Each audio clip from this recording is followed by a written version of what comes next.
Hello বন্ধুরা, তোমরা কেমন আছো? ভালো আছো তো? দিদি একটু মিষ্টি দই কিনতে পাঠালো, দিদিরা ঢুকবে। আজের আমার বড়দি ঢুকবে।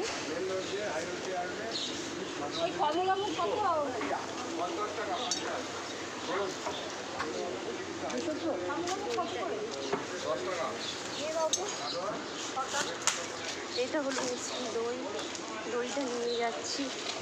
দিদিরা এক্ষুনি ঢুকে যাবে, এসে দিদিরা টিফিন খাবে। দিদি কি করছে টিফিন? মনে হয় লুচি তড়কা বা কচুরি এইসব কিছু করছে। আর মিষ্টি তো কেনা আছে।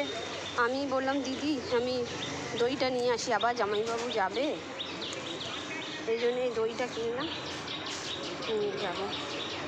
ঠিক আছে বন্ধুরা, তোমরা ভালো। দুদিন তো হয়ে গেল দিদির বাড়িতে, দুদিন খুব মজা করলাম।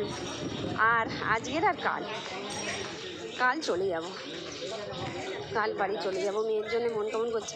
আর এখন তো ভিডিও কলে তো মেয়েকে দেখি কথা হয়।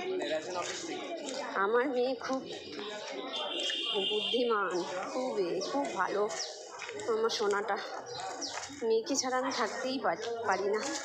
তাও সবাইকে নিয়েই তো চলতে হয়। দিদিরা ডাকে, দিদি বাড়ি আসি, আর ও একটু রিলস করে, একসাথে আমরা করি, এই জন্যেই আমি আরও বেশি আসি।